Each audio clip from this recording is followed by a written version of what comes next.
keutamaan di dalam berjamaah itu shaf pertama. Andainya mereka sadar apa yang ada pada shaf pertama, nahwa ma sabaq sebagaimana disebutkan, wajau ilaihi duf'ah wahidah wa dhaqa alaihim. Mereka akan datang fi duf'ah wahidah karena mereka kaget ada keutamaan itu, lalu mereka berkumpul bersama-sama gitu maksudnya. Wa dhaqa alaihim, lalu tempatnya menjadi masjidnya menjadi sempit. Semalam yasmah. Bapak Ibu, ini sekarang coba lihat. Karena orang tahu fadilah. Masuk ke Raudhah itu sama dengan sholat di situ sama dengan 1000. Hari ini kita menyaksikan setiap hari, bahkan tengah malam, 24 jam tidak ada hentinya, kecuali jam sholat. Semua orang antri, benar nggak? Kira-kira seperti itu. Seandainya orang nih tahu rahasia shaf pertama, mereka akan antri di luar. Cuma mau dapat shaf pertama.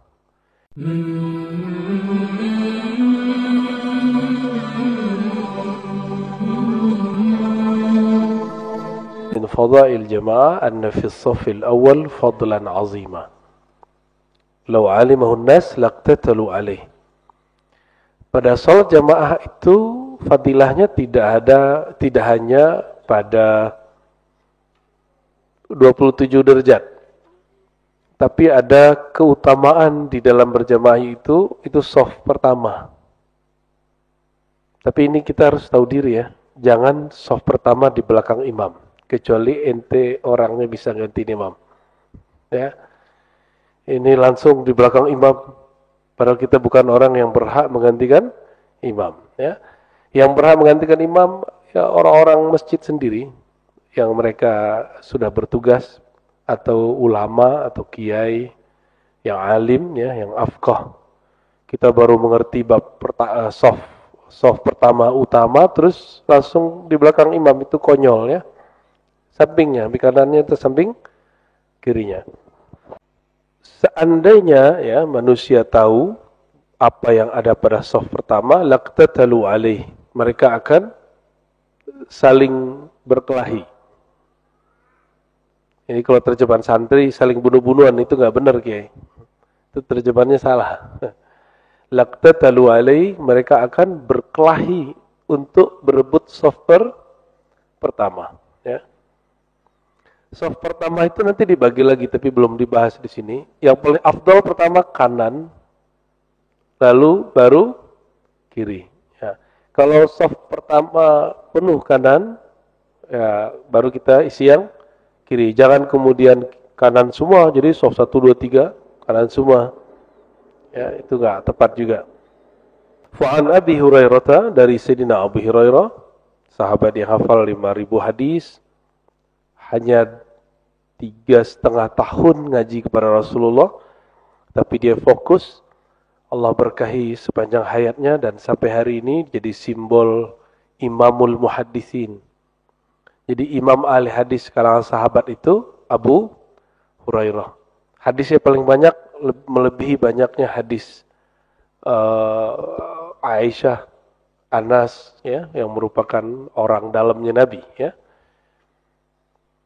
Nah, Sayyidina Abu Hurairah ini mengatakan Nabi SAW pernah bersabda, "Lau ya'lamun nas ma fin nida'i was saffil awal."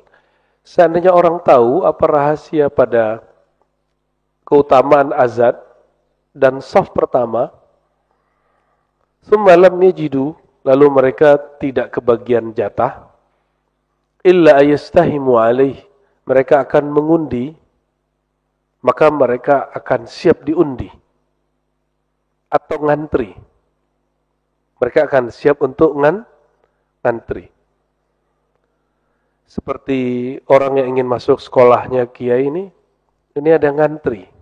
Ya, dan mereka siap untuk ngantri. Walau ya'lamuna ma fit tahjir lastabaqu ilaih. Seandainya mereka tahu apa yang ada pada tahjir ya, mereka akan berlomba kepadanya. Lau ya'lamuna ma fil atamah, jika mereka tahu apa yang pada atamah dan subuh, la atauhuma walau habba, mereka akan mendatanginya meskipun mereka merangkak ya. Atamah itu salat isya ya. Wa ma'nahu law ya'lamuna ma fi shaffil awal min al-fadilah. Seandainya mereka sadar apa yang ada pada shaf pertama, nahwa ma sabaq sebagaimana disebutkan, wajau ilaihi duf'ah wahidah wa dhaqa alaihim. Mereka akan datang fi duf'ah wahidah karena mereka kaget ada keutamaan itu, lalu mereka berkumpul bersama-sama gitu maksudnya. Wa dhaqa alaihim, lalu tempatnya menjadi, masjidnya menjadi sempit. Tsumma lam yasmah. Bapak Ibu, ini sekarang coba lihat, karena orang tahu fadilah masuk ke raudhah itu sama dengan sholat di situ sama dengan 1000. Hari ini kita menyaksikan setiap hari, bahkan tengah malam, 24 jam tidak ada hentinya, kecuali jam sholat. Semua orang antri, benar nggak? Kira-kira seperti itu. Seandainya orang nih tahu rahasia shaf pertama, mereka akan antri di luar. Cuma mau dapat shaf pertama. Tapi ingat, jangan di belakang imam, ya. Wa qawluhu law ya'lamuna fit tahjir, adapun makna tahjir yaitu at-tabkir ila shalah, yaitu menyegerakan berangkat sebelum waktu salat itu datang. Jadi dalam riwayat Bukhari dan Muslim, Abdullah bin Umar itu cerita, sebelum maghrib itu sahabat sudah punya kapling tempat-tempat di masjid. Tapi mereka tidak ada yang berani duduk fi babi Abi Bakar wa Umar wa Utsman wa Ali. Fi bab, di bab, maksudnya di tempat duduknya Abu Bakar, Umar, Utsman dan Ali. Nggak ada yang berani. Orang kalau bilang, itu tempat duduknya Abu Bakar, inti jangan duduk di situ. Itu orang dalamnya Nabi. Jangan berani duduk di situ. Mereka takzim. Kenapa? Mereka guru. Mereka adalah muallim. Duduk di tempat muallim itu makruh. Ya, duduk di tempat muallim makruh. Jadi kecuali ngambil berkah. Ngambil berkah sebentar terus pergi, boleh. Ya, namanya tabarruk, mengambil berkah. Sebagaimana Sayyidina Umar lakukan hal itu berkali-kali. Dari Abu Hurairah, ya, beliau mengatakan, "Lau ta'lamuna aw ya'lamuna fi shaffil muqaddam lakanat qur'ah." Ya, ini sama artinya. Kalau orang tahu isinya apa, rahasia shaf pertama itu, mau tahu nggak rahasianya apa? Nah, ya, di shaf pertama itu malaikat rahmat sudah duluan. Ya. Jadi setiap orang duduk, apalagi yang di bagian kanan, itu rahmat Allah kepadanya. Tapi jika tidak, baru kemudian kiri, itu pun ada malaikat yang khas. Tetap semuanya ada malaikatnya.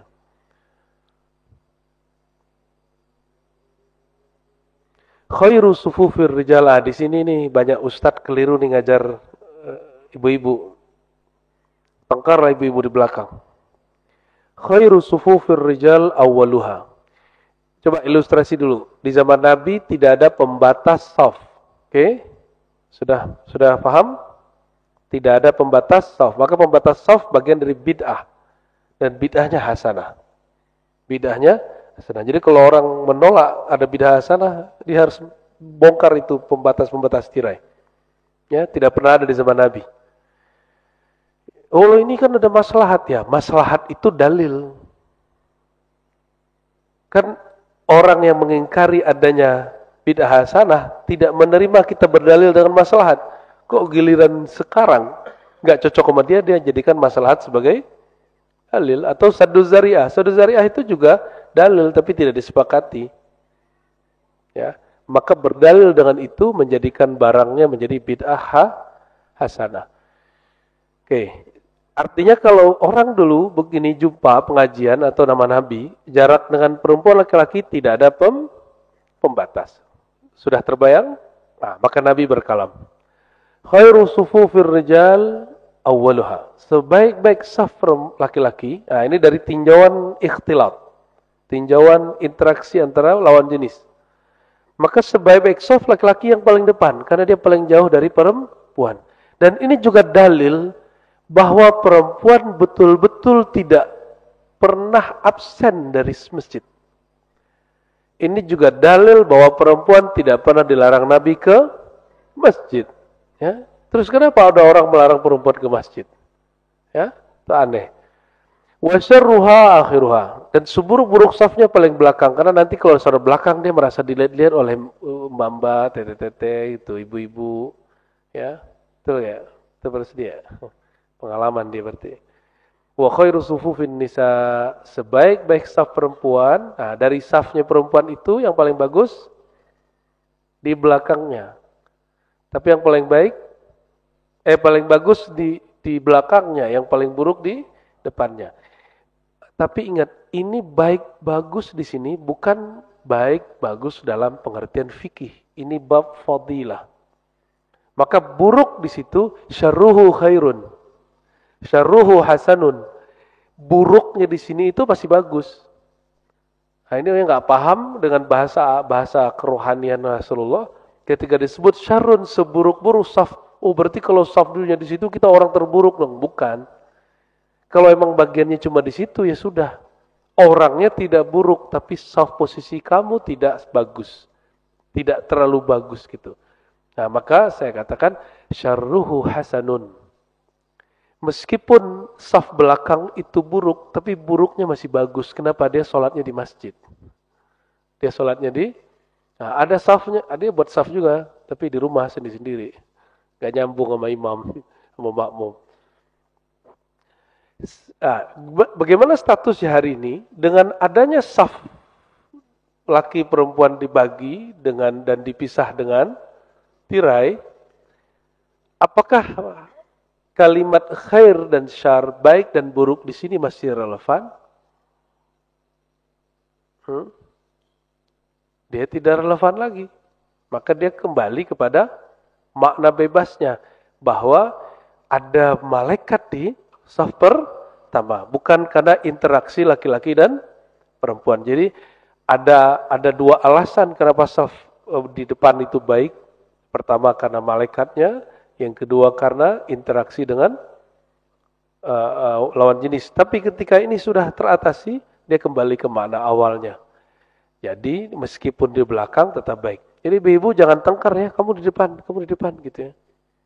Saya maunya di belakang. Ya begitu. Jadi kalau saf perempuan itu isinya di belakang dulu, baru depannya begitu. Jangan kesemangatan di depan. Ibu-ibu ini pasti pengen ke depan juga, Kiai. Cuma yang ketar-ketir bapak-bapak ini. Karena pandangan ibu-ibu itu bagi bapak itu spesial, Pak ya. Sebagaimana bapak itu spesial bagi ibu.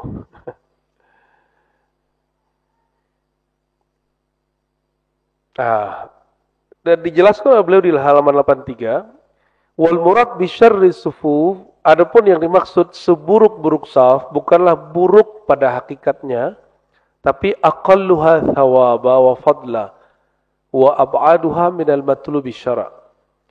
Sedikit pahalanya dibanding yang di depan, ya, sedikit keutamaannya dibanding yang di depan dan lebih jauh, agak sedikit jauh dari tujuan syara'. Wa khairuha bi aksya. Maka sebaik-baik saf itu maksudnya bukan berarti dia paling apa gitu enggak, tapi yang dimaksud adalah keutamaannya lebih besar. Dan innama fuddila akhir sufu nisa al-hadirat ma'rijal li bu'dihinna an mukhalatatir rijal wa ru'yatihin. Tuh, perhatiin ya. Wa ta'alluqul qalbi bihim inda ru'yati harakatihim. Kenapa mesti saf perempuan yang terbaik itu yang belakang, laki-laki depan? Karena bu'dihinna, berjaraknya antara laki dan perempuan itu betul-betul disebut matlubus syara' dan sangat bermanfaat wa ru'yatihim, supaya tidak terjadi kontak mata, wa ta'alluqul qalbi bihim, dan tidak artinya nanti kebayang ke sono aja. Baik lakinya, baik perempuannya. Wa sama' kalamihim, bahkan mendengar suara lawan jenis. Bagi bapak-bapak ini suara terindah suara burung merpati, burung apa? Murai apa, suara ibu-ibu. Suara ibu-ibu. Jadi kalau nggak ada di rumah kita langsung kita cari-cari itu ya. Bapak-bapak itu sama ya. Iya Pak. Sama semua nih, kiai juga sama. Padahal kiai lah ya. Sawaun, sama aja. Wa dhumma awwalu sufufihinna li'aksi dzalik ya. Artinya hampir sama.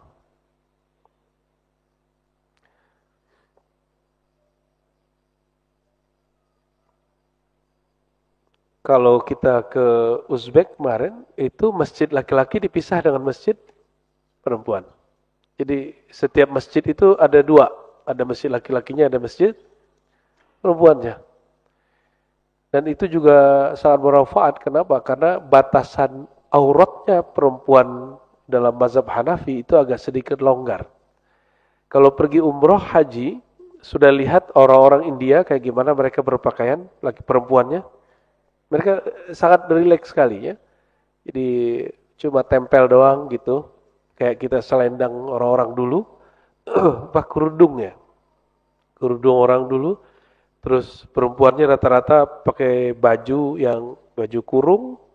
Terus celana agak sedikit longgar gitu aja. Mereka sangat santai. Beda dengan tradisi Hanbali di Saudi. Itu perempuannya lebih banyak bercadar daripada tidak bercadar. Jadi itu perbedaan mazhab, bukan perbedaan agama. Ya, bukan berarti yang bercadar lebih solehah daripada yang tidak bercadar, atau yang tidak bercadar lebih benar daripada yang bercadar. Enggak, itu hanya masalah pilihan kita berhijab. Lebih afdol pakai kopiah ini atau kopiah putih, Pak? Ya, dua-duanya. Yang afdal itu bukan kopiahnya, tapi nutup kepalanya. Karena itu simbol dari keilmuan, simbol dari keulamaan. Maka Bapak Ibu ini walaupun bukan ulama, Bapak-bapak ini dianjurkan tutup kepala untuk apa? Meniru ulama. Meniru ulama. Tapi ya santai aja. Kalau ke mall ya nggak usah pakai lah ya. Bikin rusuh nanti ke mall nanti pakai sorban bikin rusuh nanti ya.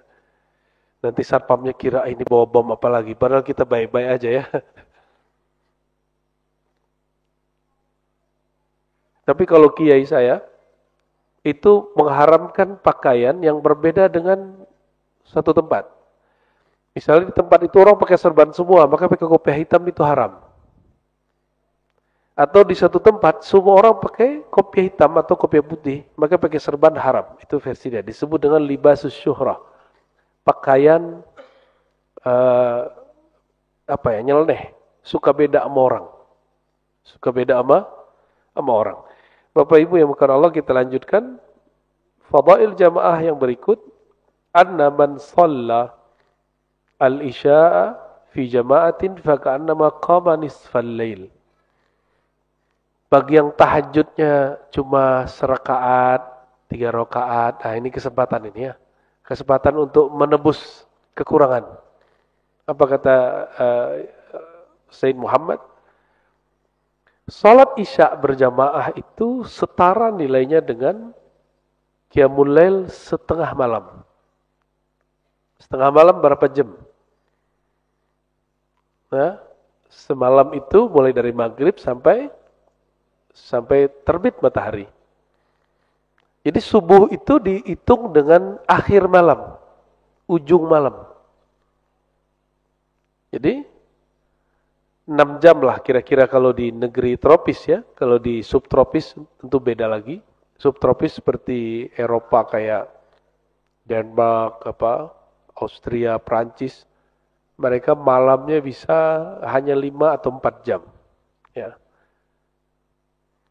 Kalau kita rata-rata 6 jam. Jadi agama Islam itu fikihnya secara umum nggak perlu diotak-atik, itu relevan untuk negeri kita.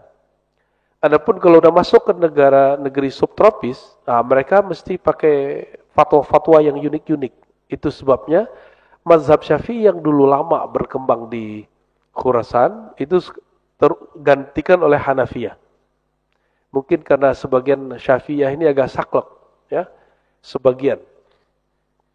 Wa man shalla subha fi jamaah, siapa yang salat subuh berjamaah, shallal laila kullaha. Seakan-akan dia salat malam penuh. Jadi kalau isya jamaah, subuh jamaah dihitungnya sama dengan full salat malam. Dapat nilai. Dapat nilai sama dengan orang bangun salat malam semua. Pilihnya mana? Yang diskon ya? Yang bangun full. Nah, ini artinya apa? Pada hakikatnya sholat malam itu, jadi bangun malam sepenuhnya itu dituntut dalam agama. Jadi Allah suka kalau ada orang bangun dari maghrib itu ya sampai subuh. Coba lakukan sekali seumur hidup. Dan kami di Riba biasanya buat i'tikaf suluk 10 hari terakhir. Itu kita ngajak teman-teman supaya melakukan walaupun dalam 10 hari itu semalam saja. Nah, coba diniatkan nanti i'tikaf seperti itu ya. I'tikaf jangan pindah tempat tidur. Maka i'tikaf tuh baru mesti punya mursyid, punya guru. Biar ada yang bimbing kolbu kita supaya terhubung selalu kepada Allah Subhanahu wa ta'ala. Hadis ini diriwayatkan oleh Imam Muslim ya. Hadisnya banyak versi di Muslim. Artinya sudah pasti hadisnya sahih. Ada lagi keutamaan salat jamaah yang menjadi khususiyah umat Nabi Muhammad SAW. Anna man sami'a nida'aha, hanya mendengar azan, walam yujib bil hudur, lalu menjawabnya dengan Allah Akbar gitu ya. Tapi tidak sempat hadir di masjid, wal musyarakah, ya, tidak sempat bergabung, ma'akhuluwihi minal a'dzar, ya, dengan tidak adanya uzur, maka salatnya tidak disebut batal, hanya kurang sempurna. Fa inna salatahu naqisah, salatnya tidak sempurna.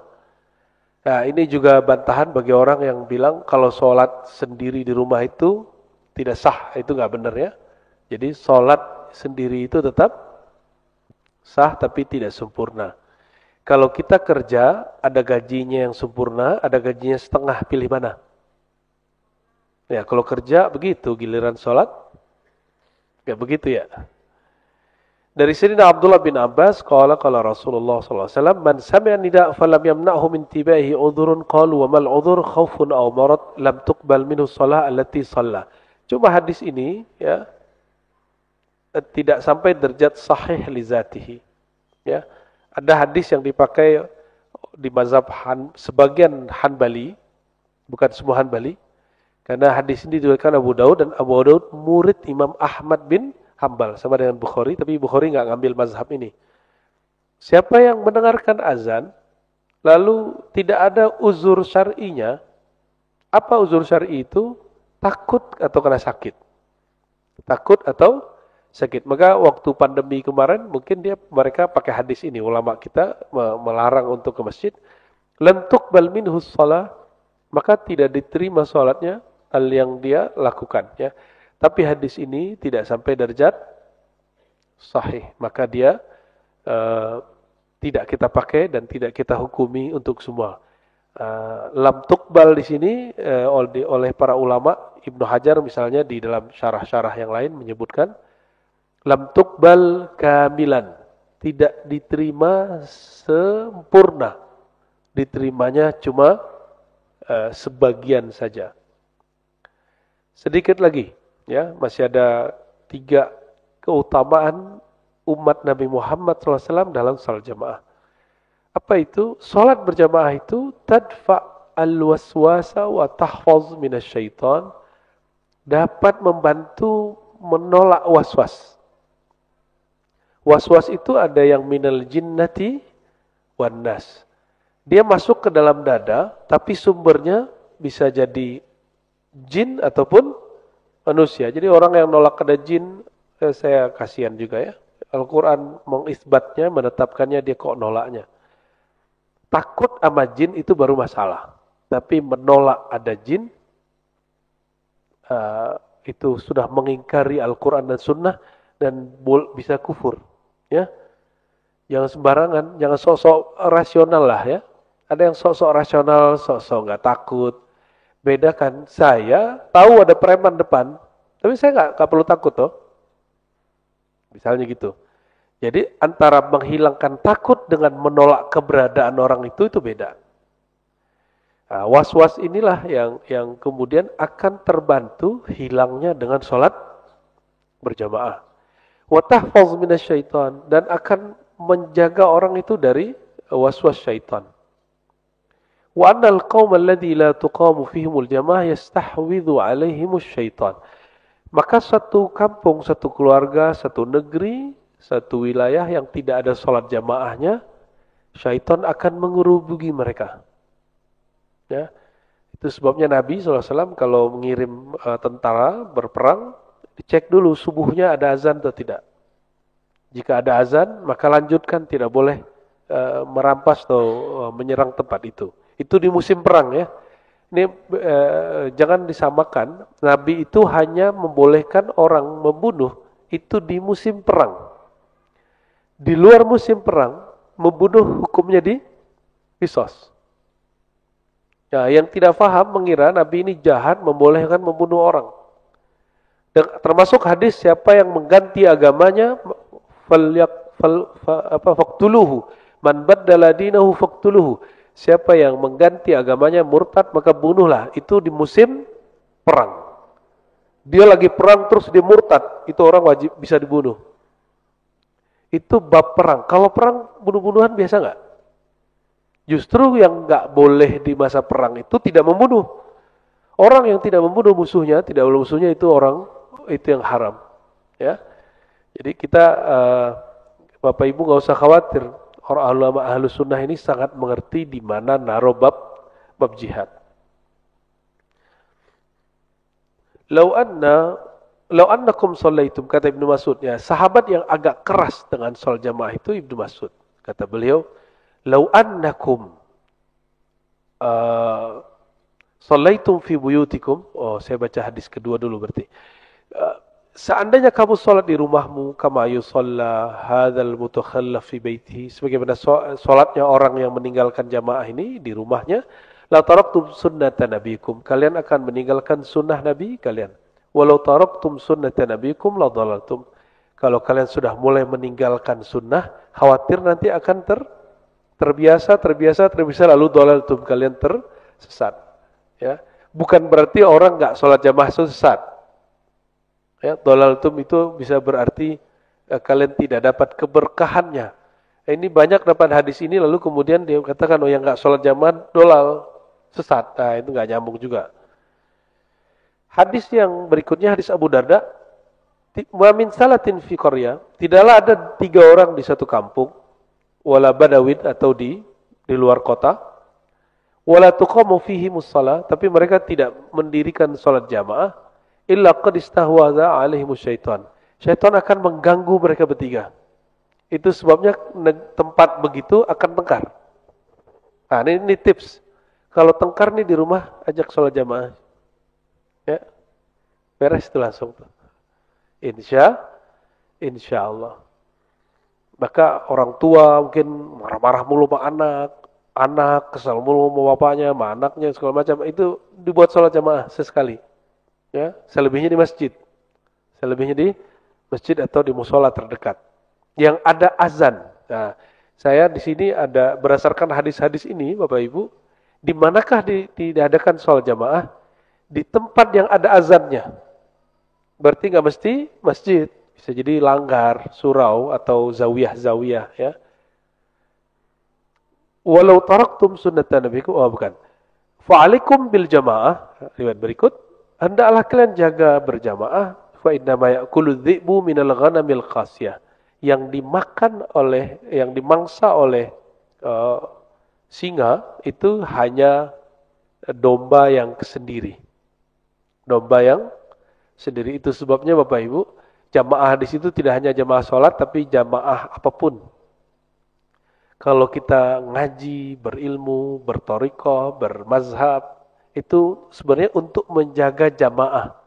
Jadi mazhab Syafi'i itu bukan berarti agama Imam Syafi'i, tapi itu lagi buat jamaahnya umatnya Nabi Muhammad sallallahu alaihi wasallam ya.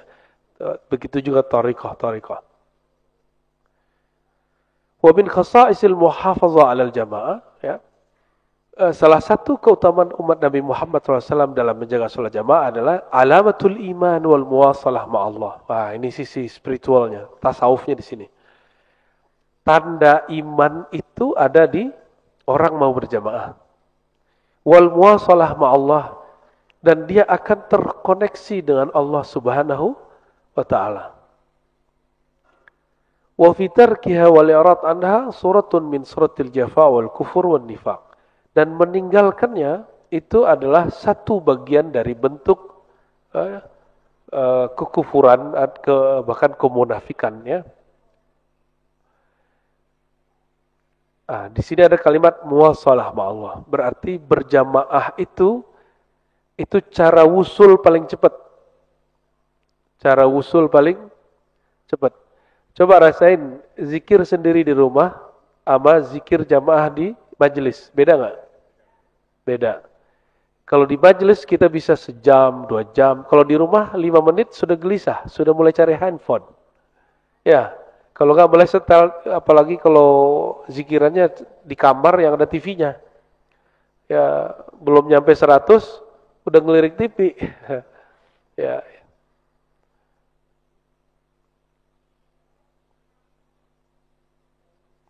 Dari Sayyidina Mu'az radhiyallahu ta'ala anhu, al-jafa, kullul jafa wal kufur wal nifaq ya. Kefasikan yang sebenar-benar fasik gitu kalau diterjemahkan secara 3 kalimat ini, jafa, kufur, nifaq. Man sami'a munadi Allah yunadi ila shalah fala yujibu. Ya. Tapi hadis ini tidak sahih ya. Ini cuma bab fadail. Siapa yang dengar azan tapi dia enggak jawab. Menjawabnya 2, jawab azannya Allahu Akbar dan menghadiri jamaahnya atau membuat jamaah sendiri. Berarti antum harus buat azan sendiri. Ya. Maka disebutkan dalam hadis, ya, ini hadis riwayat Imam Tabarani ya, hadisnya tidak sampai derajat sahih. Wa fi tarkiha, meninggalkan salat jamaah itu juga ada asyaqa wal khaybah. Kesengsaraan dan kerugian. Bihasabil mu'min, cukuplah seorang beriman itu merasa rugi dan merasa sengsara.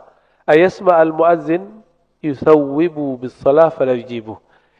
Dia dengar muazin ngajak sholat tapi dia nggak jawab. Ya. Jadi jawabnya berarti 2 kali dan dua-duanya dia nggak jawab, dia cuekin aja. Oleh karenanya boleh kita aktivitas apapun dengar azan tapi kita jawab. Ya, kita jawab. Dan saya ngajarin ke orang-orang dekat, kalau lagi pegang headset, terus ada azan, cabut headsetnya.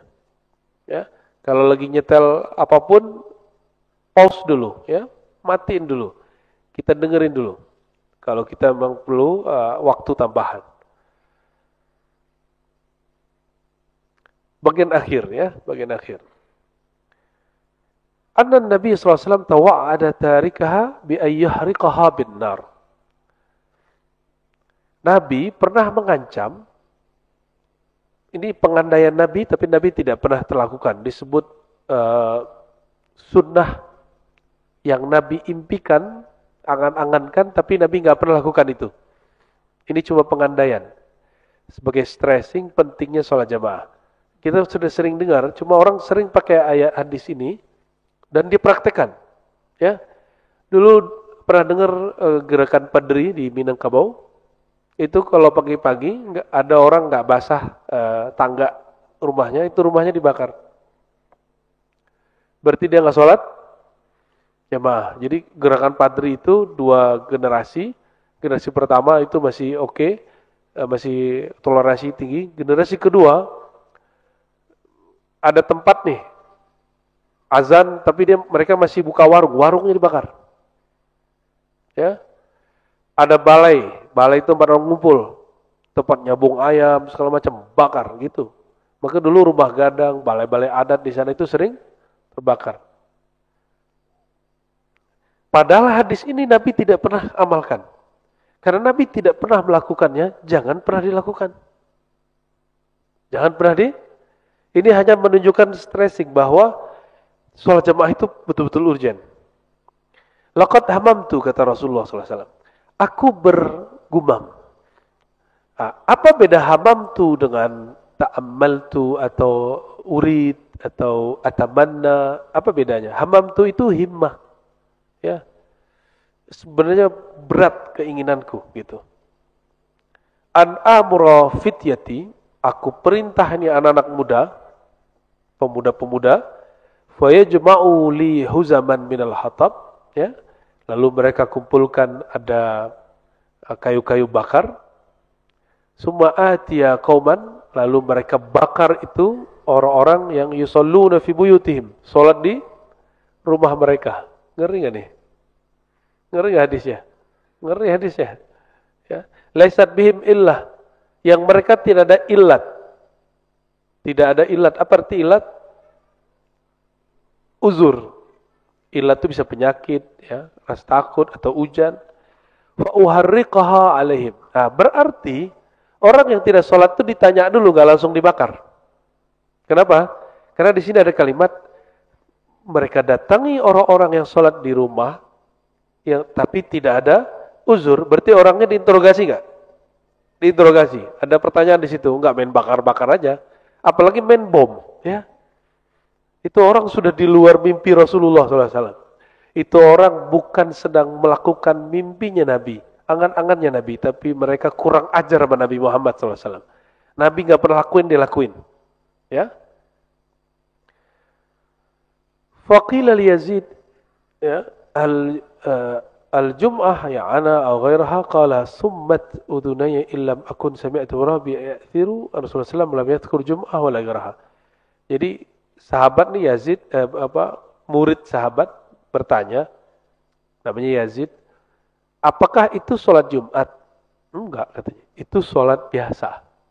Sholat biasa. Wa yakfi anna ibna ummi maktum wa huwa a'ma. Bahkan cukuplah dalil ibnu ummi maktum itu orang buta. Tapi dengar azan, Nabi haruskan dia pergi ke masjid. Harusnya bukan wajib, ya. Nabi haruskan dia ke masjid. Ya. Qultu ya Rasulullah, aku bertanya, wahai Rasulullah, ana dharirun syasi'ud dar wa li qa'idun la yulayimuni fa hal tajidu li rukhsatan an usalli fi baiti? Qala atasma'un nida? Qala na'am. Qala ma ajidu laka rukhsah. Ya. Tapi hadis ini tidak sampai derajat sahih li zatihi, ini hanya hadis hasan, ya. Jadi Ibnu Maktum mengatakan, ya Rasulullah, saya ini buta. Apakah dapat rukhsah sholat di rumah? Terus Nabi tanya, kamu masih dengar azan nggak? Ya. Oh, nggak ada rukhsah bagimu. Ya. Tapi saya mencurigai hadis ini bermasalah. Masa orang buta nggak ada dapat rukhsah? Ya. Padahal matanya buta sendiri itu sudah, ya, sudah masalah gitu. Mata itu lebih dari sakit. Kalau orang sakit saja diizinkan untuk sholat di rumah, apalagi buta. Maka hadis ini disebut hadis munkar sebenarnya secara atau syaz, ya, bukan munkar. Hadisnya disebut syaz. Syaz itu riwayat orang yang tidak tercela kualitas dia, tapi menyalahi hadis-hadis atau karenah-karenah yang lebih kuat. Jadi kalau munkar hadisnya dhaif, berlawanan dengan yang sahih. Kalau syaz, zahirnya sahih, tapi karena dia bertentangan dengan karenah-karenah atau dalil-dalil yang lebih kuat, maka hadisnya tidak boleh dipakai, ya. Jadi ini tuh ditampilkan hanya sebatas bab motivasi dan ancaman, ya, targhib dan tarhib. Ya. Bapak Ibu, pendek cerita, salah satu kekhususan kita sebagai umat Nabi Muhammad SAW yang tidak ada di agama lain adalah sholat dengan adanya azan. Kita menjawab azan, ada nggak di agama lain? Ada? Nggak ada. Dan dikatakan setiap azan pintu langit kebuka. Ya, setiap azan pintu langit kebuka. Jadi antum kalau berdoa ke Allah itu saat habis azan itu doa mustajab.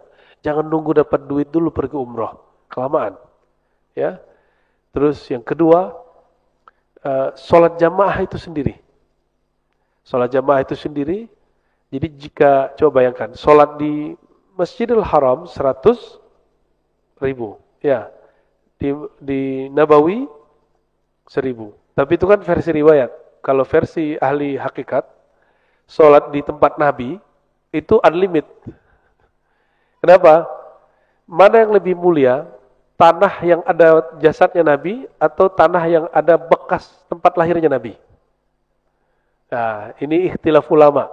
Jadi Imam Suyuti nulis kitab tentang Fadilah Haramain, Fadilah Mekah dan Madinah, dan di situ beliau menyebutkan perbedaan yang sangat seru sekali antara ulama-ulama, mana yang lebih mulia Mekah atau Madinah. Ya, kalau saya yang kasih pertanyaan sering, lebih mulia Nabi Muhammad atau Mekah gitu ya. Dan banyak yang kejebak sebelumnya. Alhamdulillah sekarang sudah bisa jawab. Dan bagian terakhir adalah salah satu kekhususan umat Nabi Muhammad SAW bahwa saf pertama itu spesial.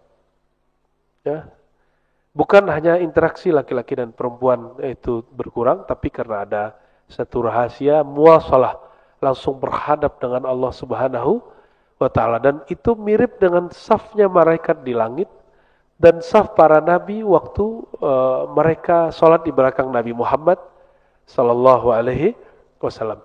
Semoga majelis kita ini, kajian Al-Khasa'is Al-Ummah Al-Muhammadiyah ini Allah berkahi, dan kita tambah senang, tambah ridho, tambah bahagia, tambah percaya diri menjadi umat Nabi Muhammad SAW. Hal yang sederhana tapi beliau sebutkan. Nanti di bagian-bagian belakang ada lagi yang lebih seru lagi. Semoga bulan depan tidak ada halangan, insya Allah. Tapi nggak tahu, saya lagi umrah bagaimana tuh. Mungkin pulang duluan ya.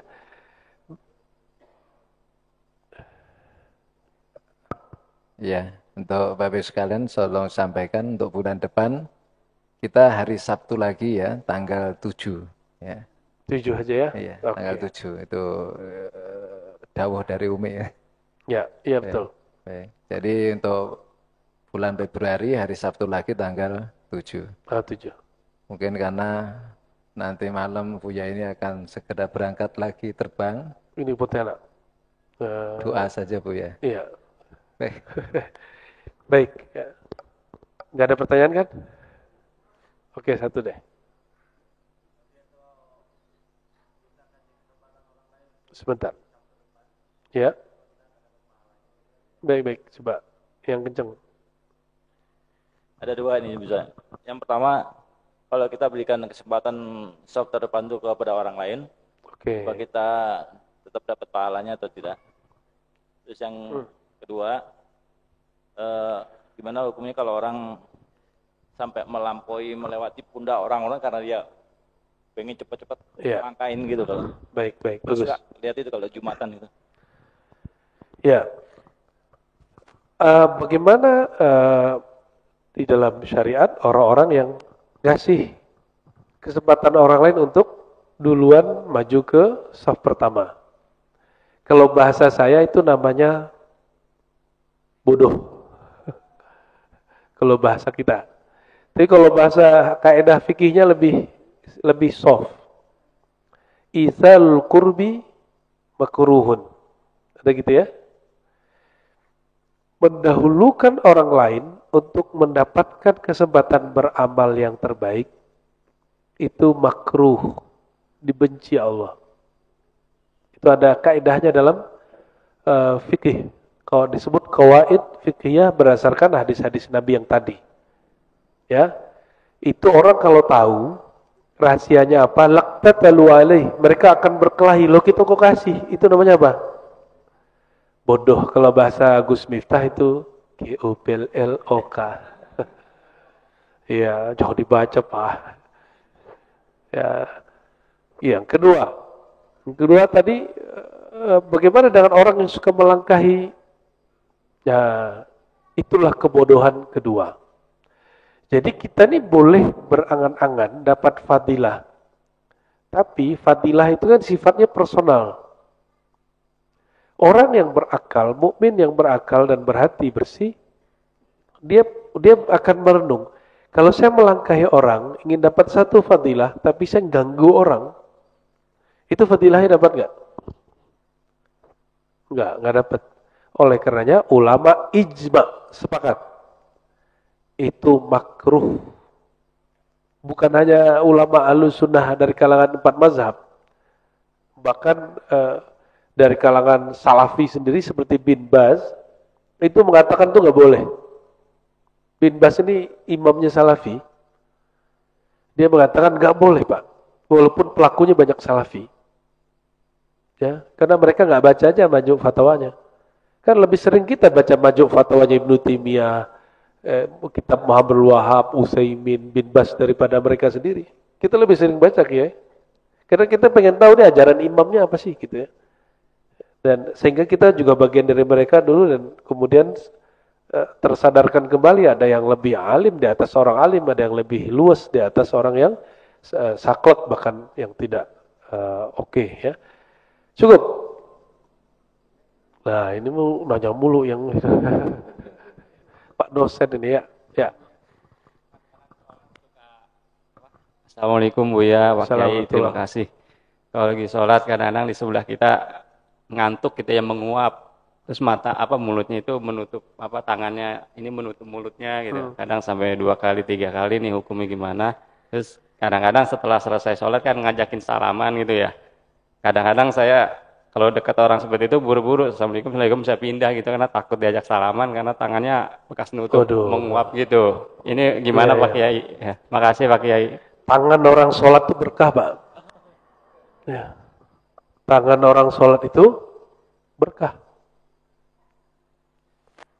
Ya, Imam Sya'roni itu ngambil berkah dari santrinya karena dilihat santrinya itu ngaji, tangannya ikut tunduk.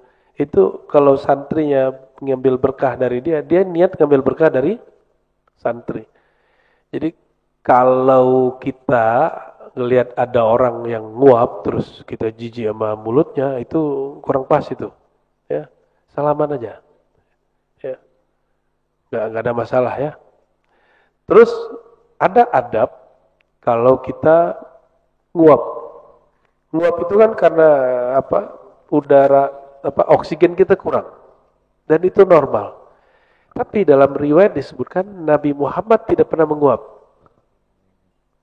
Kenapa beliau tidak pernah kekurangan oksigen? Itu sebabnya Nabi itu sehat sekali. Nabi itu suka gerak, suka olahraga. Kalau kita ini suka mager, malas gerak. Sehingga oksigen kita nggak ngalir kemana-mana. Jadi itu akibatnya kalau lagi sholat terus nguap. Itu bukan setan ya. Itu bukan setan, itu khurafat yang mengatakan nguap itu syaitan. Ya. Ya, mohon maaf ya. Cukup. Pengajian bawah udah mulai. Oke, baik. Allahumma sholli ala sayyidina Muhammad. Assalamualaikum warahmatullahi wabarakatuh.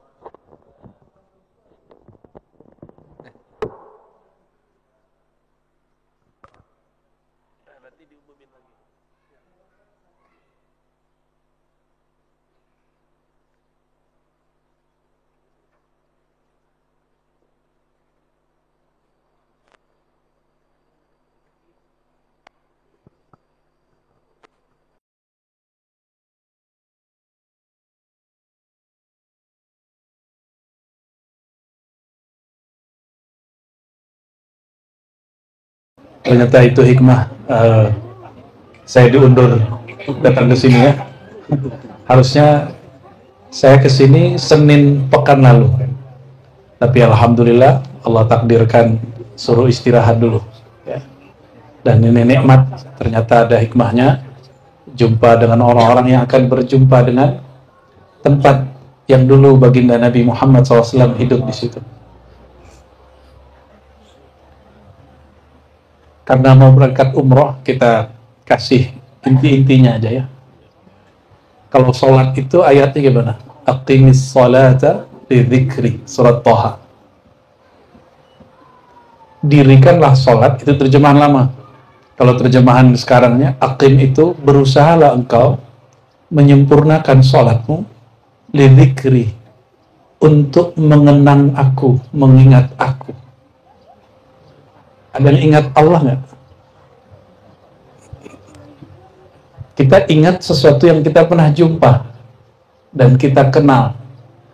Jumpa nggak kenal, nggak ingat juga. Berapa orang yang kita jumpai di pasar, di bandara, di kampung, di kota, kalau tidak kenal kita nggak ingat. Dan Allah tidak mungkin menyuruh sesuatu yang tidak jelas. Pasti Allah nyuruh sesuatu yang sudah jelas.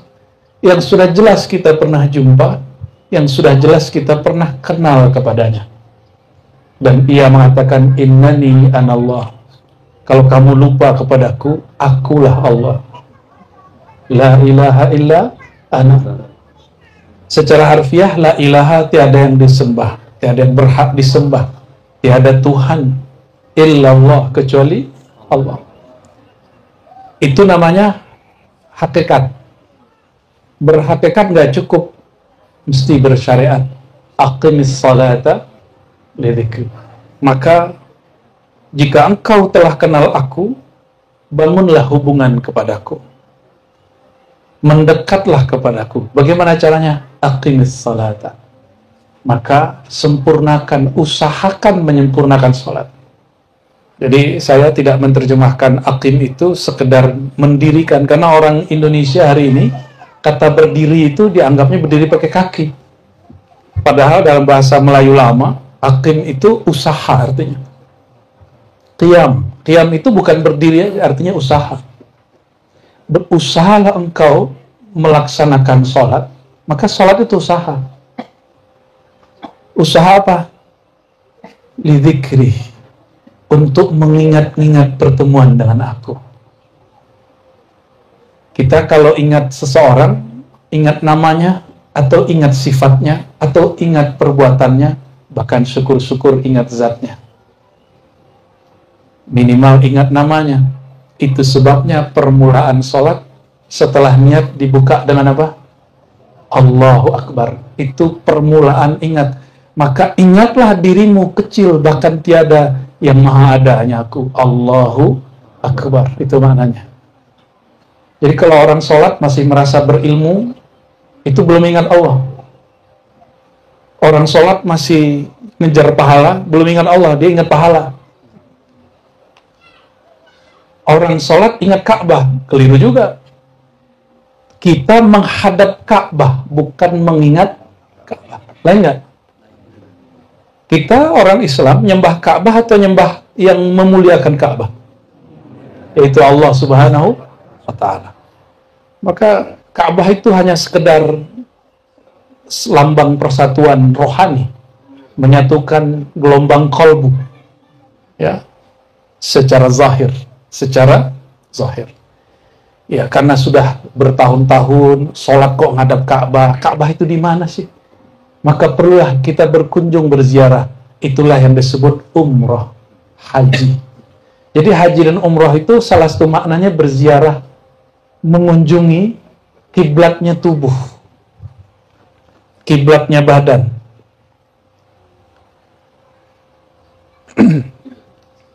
Saya mau tanya, Rasulullah SAW pernahkah berkiblat bukan ke Ka'bah?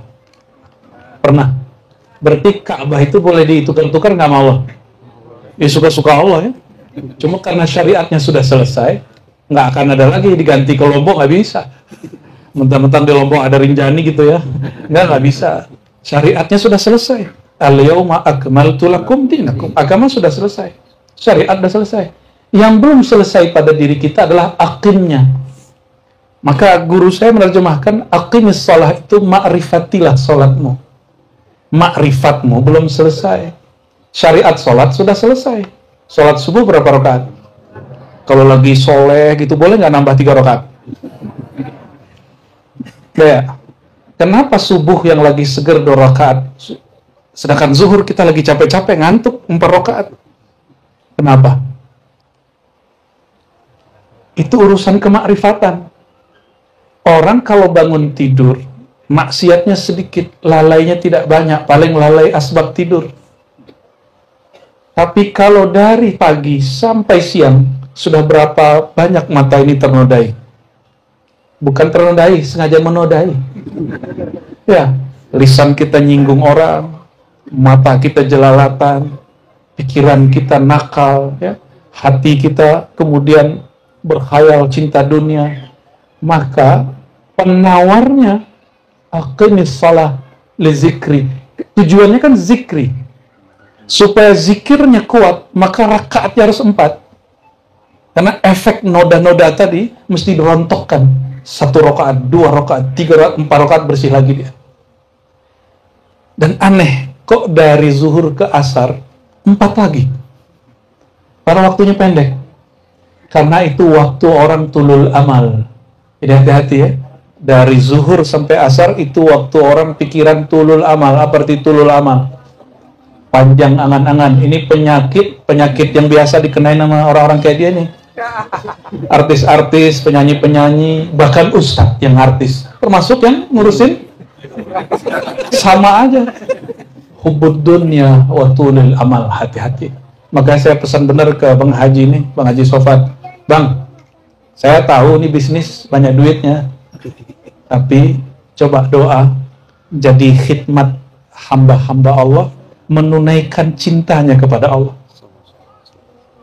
Maka saya kaget kemarin pas haji nggak jelas plus apa itu ya? Angkanya nggak jelas itu ya. Tapi karena mungkin kemakan omongan kita ya, akhirnya berangkatin aja. Kalau teman kita yang di Jakarta ngambilnya 3 kali lipat, ini nggak ngambil, kayaknya minus itu. Minus itu, benar Pak ya? Nah itu. Tapi insya Allah kalau itu dikerjakan, berkahnya tiada habis. Karena kata Imam Malik, Imam Madinah, gelar beliau Imam Darul Hijrah. Apa kata beliau? Wa ma lillahi baqiyah. Satu karya, satu aktivitas, satu program yang dibuat karena Allah, maka Allah kekalkan dengan bakoknya, kekalnya Allah Subhanahu wa ta'ala. Ya, maka saya doakan ya, kalau memang diniatkan untuk berdakwah syiar, saya doakan semoga Safa Haramain Allah besarkan, Allah berkati ya. Amin ya rabbal alamin. Ya, saya lihat nih tuan guru ini kan dari dulu ngaji Kitabul Hajj, Kitabul Umrah, bab haji umrah, tapi belum pernah ke sana. Ngajar bab haji umrah tapi nggak ke sana kan aneh. Ya. Dan alhamdulillah itu niatkan. Itu doa Imam Abul Hasan Syazili. Dalam Hizbul Bar beliau berdoa, ya Allah, jadikan aku orang yang menjadi wasilah kekasih-kekasih engkau mendapatkan rezeki. Itu doa Imam Abul Hasan Syazili. Abul Hasan Syazili ini bukan orang sembarangan. Ini wali Allah, pencetus Thariqah Syadziliyah. Salah satu thariqah terbesar di dunia, Thariqah Syadziliyah. Cabangnya banyak. Cabangnya nanti ada Idrisiyah, ada bahkan Tijaniyah, ya. Tapi kemudian thariqah-thariqah itu sudah berdiri sendiri. Dan Imam Syazili, jangan dikira Imam Syazili ini langsung kaya. Imam Syazili ini tiap tahun haji. Mursyid, kiai, tuan guru tiap tahun haji. Dari mana duitnya? Tapi sebelum beliau berhaji tiap tahun itu, beliau difitnah, dikafirkan orang di kampungnya. Lalu dia dapat ilham. Ya Abul Hasan, intaqil ila Misra. Pindahlah engkau ke Mesir. Maka dia pindah dari Aljazair, dia pindah ke Alexandria. Udah ke Alexandria, Bang Haji. Wah, semoga nanti ada program haji umroh plus Mesir. Ya, nanti ziarah ke murid beliau Ibnu Athaillah Sakandari di Mesir. Ziarah juga ke muridnya langsung namanya Abul Abbas Al-Mursi. Pengarang Hikam tuh Hikam Athaillah itu gurunya itu di Alexandria namanya Abul Abbas Al-Mursi. Abul Abbas Al-Mursi ini tuan guru Tarekat Syaziliyah generasi kedua. Beliau ditanya sama muridnya, sama temennya, ente kok gak punya buku sih, gak punya karya? Apa kata dia? Karyaku adalah murid-muridku. Dan benar, murid dia yang paling oke, namanya Ibnu Athaillah Sakandari. Semua bukunya, buku Ibnu Athaillah adalah isi qalbu Abul Abbas Al-Mursi. Dan sampai hari ini kita menikmati kajian hikam, benar ya? Ya. Salah satu zikir pagi sore yang saya ajarkan, Astagfirullah 100, La ilaha illallah 100, Salawat 100, Subhanallah bihamdi, Subhanazim 100, itu zikirnya beliau. Zikir Imam Syazili. Ya. Oke, kembali ke yang tadi. Jadi sholat niatnya apa? Aqimis sholata fi zikri. Jadi kenapa sholat bilangan jadi panjang? Karena supaya zikirnya utuh. Karena gangguan kita di luar sholat sangat luar biasa. Nah, nanti cek gangguan di luar sholat itu kuat, lagi sholat mikirnya macam-macam. Jadi cek, mau ustadz nggak ustadz sama aja. Kiai itu kadang lebih gak khusyuk daripada orang awam. Ya, apalagi khotib ya. Khotib itu kalau mau ceramah, mau khotbah, kadang dia lagi sholat tuh nyiapin bahan. Ya. Habis khotbah masih kepikiran apa yang dikhotbahi. Padahal lagi sholat, nggak ingat Allah dia. Tuh. Ini pengalaman dulu sebelum belajar tasawuf, ya. Maka kasihan sama orang yang mengharamkan tasawuf, ya. Orang yang mengharamkan tasawuf, dunia luar sholat akan mempengaruhi sholat. Tapi kalau dia bertasawuf, suara kolbu, nur sholat dia akan mempengaruhi luar sholat dia. Dalilnya apa? Hadis Nabi SAW, as-salatu nurun, sholat itu cahaya. Itu dalam ilmu hakikat. Jadi ada hakikat, ada ma'rifat. Dalam ma'rifat, as-salatu bukan sholat artinya, sholawat. Sholawat itu nur. Maka tidaklah sah sholat seseorang kecuali dia tutup dengan sholawat. Jadi kalau sholat nggak khusyuk, banyakin sholawat di ujung. Ya, hadirkan Rasulullah SAW di hati. Allahumma salli ala Sayyidina Muhammad wa ala ali Sayyidina Muhammad. Bahkan dihadirkan waktu setelah tahiyat. Assalamualaikum ya ayuhan Nabi. Salam atas engkau, wahai kekasihku Rasulullah. Sebut begitu. Pasti dijawab Rasulullah SAW. Apa kata beliau? Inna lillahi malaikatan sayyarah. Allah punya malaikat-malaikat yang berterbangan sekilat. Yuballighunani salamakum. Tugasnya cuma satu. Menyampaikan salam kalian. Istimewa nggak salat? Saking istimewanya, maka yang mengirimnya bukan malaikat biasa, tapi disebut malaikat sayyarah. Malaikat yang diizinkan bolak-balik. Sayyarah bukan sayyarah zaman now, mobil. Sayyar itu artinya yang boleh berkeliaran kemanapun dia dengar ada orang salawat, maka dia datang situ. Jadi bukan berarti telinganya besar, malaikatnya enggak. Tapi pendengaran dia hanya diizinkan untuk mendekati orang bersalawat. Ya. Karena saya dengar nanti berangkatnya pas bulan Maulid nih ya. Nyampe di Madinah, jangan kurang salawatnya dari 1000 setiap hari. Khusus sama Bang Haji 70.000 lah. Sampai pulang ya. Harus lebih kenceng salawatnya. Salawatnya apa? Terserah, Allahumma sholli ala Muhammad wa ala Muhammad wa sallallahu ala Muhammad. Atau salawat yang lain. Masa kita kalah sama orang-orang lain? Ya. Kalau salat aqimis salat li dzikri, maka umroh dan haji apa? Wa atimmul hajja wal umrata lillah. Ini lebih spesial. Kalau salat li dzikri, haji umroh untuk yang punya nama zikir itu lillah.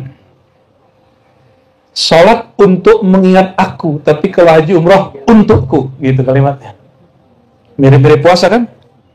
As-siyamu li wa ana ajizi bih. Puasa itu untukku. Sama ini, kalau itu hadis qudsi, ini Quran. Wa atimmul hajja, dan berusahalah engkau menyempurnakan haji dan umrah. Maka jangan main-main umrah. Serius umrahnya. Karena lafaznya gimana? Atimmu, sempurnakan, bagus-baguskan, baik-baikkan bacaannya, baik-baikkan hatinya, yang dipandang Allah hati, ya. Bukan nanti baju apa, kain ihramnya mereknya apa enggak ngaruh itu. Ya, kan ada juga yang gengsi, wah Bang Haji nih pakai kain umrah murah ini ya. Nah, nggak penting. Yang penting itu nggak berjahit. Kenapa? Salah satu tamamul haji wal umrah, kesempurnaan haji umrah, ketika orang memulai ihram. dia memulai dengan pakaian yang tidak berjahit. Karena jahit itu simbol dari nilai. Kalau pakaian tak berjahit berarti pakaiannya tak bernilai. Kalau Bapak Ibu ke Majestic Jakarta, itu jahit mulai dari 300 sampai 3 jutaan ada. Bahkan lebih. Satu baju 3 juta. Gimana ceritanya tuh? Baju dijahit 3 juta. Kainnya nggak tahu tuh harga berapa tuh Bang Iwan. Pernah ke sana nggak? Pernah. Berapa bayarnya? Kainnya sih nggak mahal banget. Ya, pas jahitnya? Jahitnya mahal. Segituannya? Sejutaan gitu ya? Iya, kisarannya. Kurang-kurang lebih lah. Maka jahitan itu penting sekali. Kita kalau pakai baju berjahit, PD-nya bukan main. Nah, sekarang merasa PD dengan pakaian zahir itu ditanggalkan. Tanggalkan pangkatmu.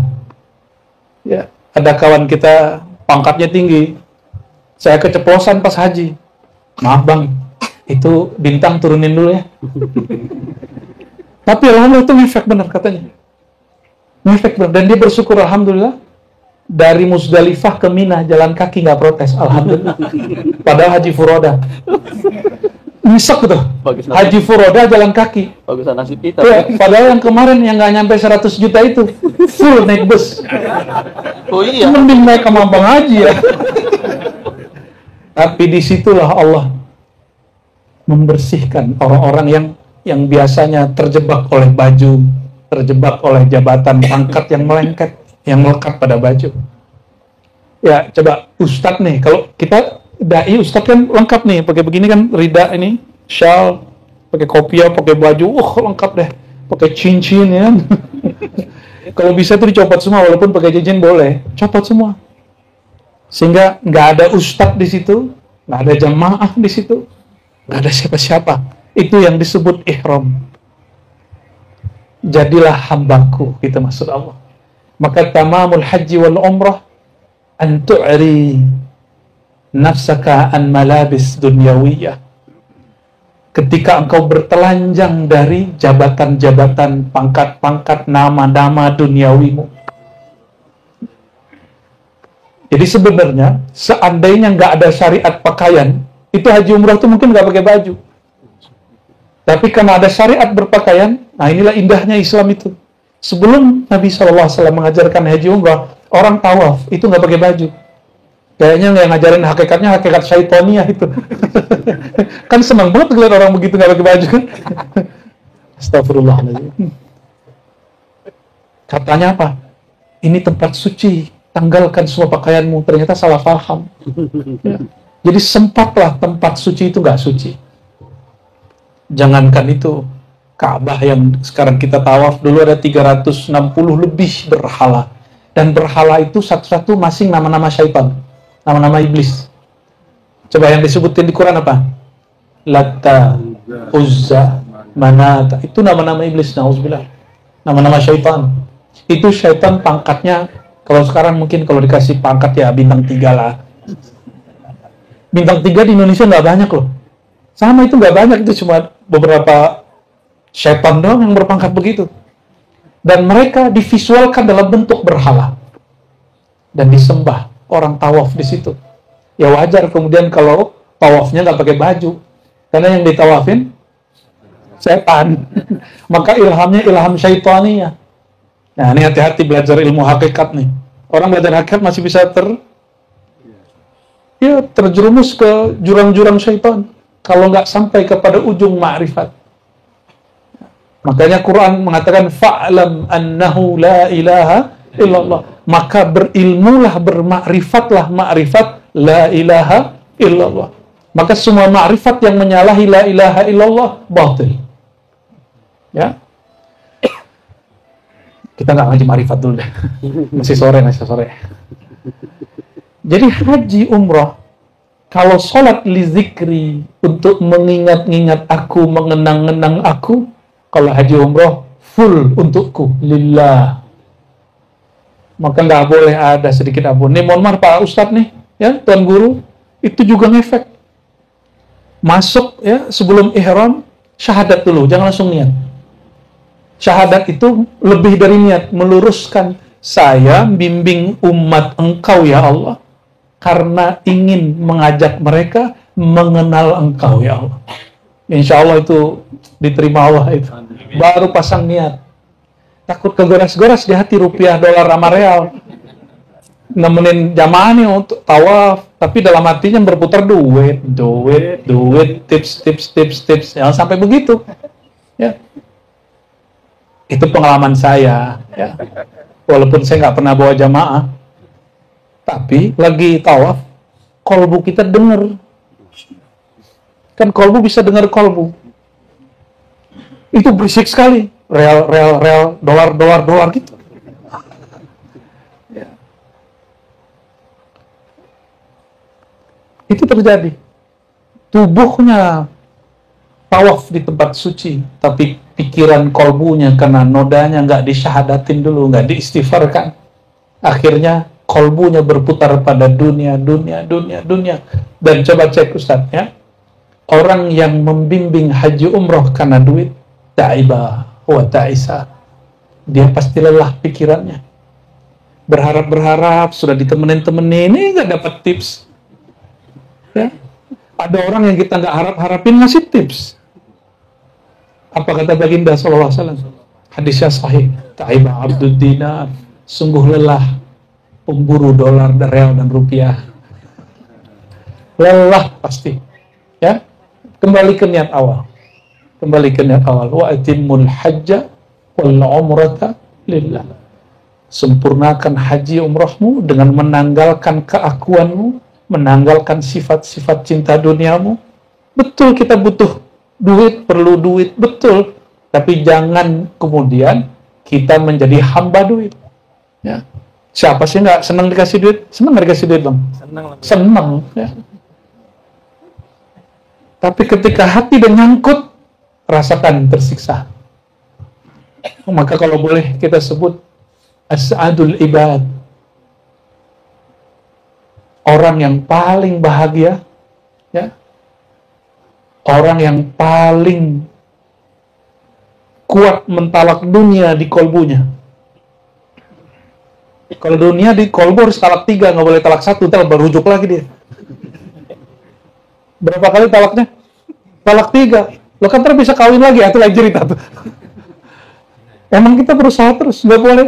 Inilah alasannya kenapa sholat tuh bilangannya banyak. Karena dia sempat masuk, hajar lagi, ya. Nah, dan betapa ya miris kita melihat musim haji, bahkan musim-musim umroh. Semuanya serba duit. Ya, Bang Haji sangat paham maksud saya. Semuanya serba duit. Bahkan orang Arab itu sendiri yang mainin. Orang kita ikut-ikutan. Ya mau gimana lagi? Mau masuk ke Raudhah sekarang? Bayar nggak? Bayar. Nggak bisa daftar online, bisa daftar offline. Berapa? 50 real. Tuh. Kata teman saya, Bang Ustadz, ya, dia bilang gitu sama kita, ya. Di sini itu the king of Saudi bukan Raja Salman, kata. Ente nanti kena penjara. Bukan, the king of Saudi is real. Raja Saudi itu real, bukan Salman. Astagfirullah. Ente punya real, ente mau ngapain beres? Dan mohon maaf, nah ini kadang-kadang jamaah nu bangga kalau hotelnya dekat dengan masjid. Hati-hati. Ini bukan nyuruh Bang Haji cari hotel jauh, ini bukan. Murah sih ya. Mengurangi beban travel. Bukan itu maksud saya. Sayyidina Abdullah bin Umar, Sayyidina Abdullah bin Abbas, orang yang paling mengenal baginda Nabi Muhammad SAW. Mereka kalau haji umrah tidak mau nginep di dalam haram. Batas haram tahu ya? Nanti dikasih tahu sama Mutawif, ini dataf haram. Kasih tahu. Mereka nginepnya di mana? Masjid Aisyah itu. Di belakangnya tanda haram. Mereka nginep kira-kira 10 meter di belakang itu, mereka buat tenda di situ. Kenapa? Ketika ditanya, Sayyidina Abdullah bin Umar menjawab, jika sholatmu dilipat gandakan jadi 100.000, kira-kira maksiatmu Allah pandang berapa ratus ribu? Tidak dilipat gandakan, cuma dilihatnya besar. Makanya jangankan di sana ya. Imam Syahrani mengatakan kalau engkau masuk masjid, mau perut kembung nih, jangan kentut di dalam, kentut di luar.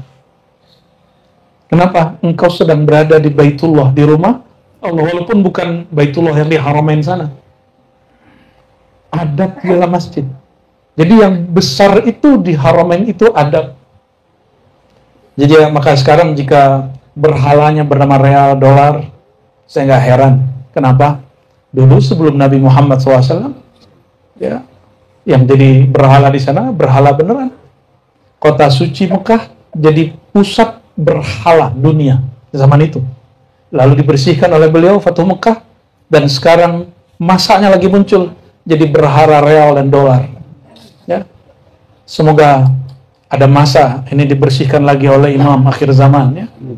Hanya imam akhir zaman yang bisa. Kalau imam Haramain nggak bisa dia. Ya. Imam Haramain soalnya udah di bawah pemerintahan sono. Ya. Jadi Bapak Ibu, tidak banyak yang mau saya sampaikan. Ya. Kalau ingin umrohnya diterima oleh Allah, maka datanglah bulat-bulat. Atimul hajja wal umrah. Atimmu itu juga berarti bulat-bulatlah engkau datang sebagai hamba. Ya. Maka atimmu tamma yatimmu tamam. Tamat. Bahasa kitanya tamat. Tamat kita. Tamatkan sisi keakuan di hadapan Allah Subhanahu wa taala. Walaupun sudah berkali-kali umroh, jangan sombong di sana.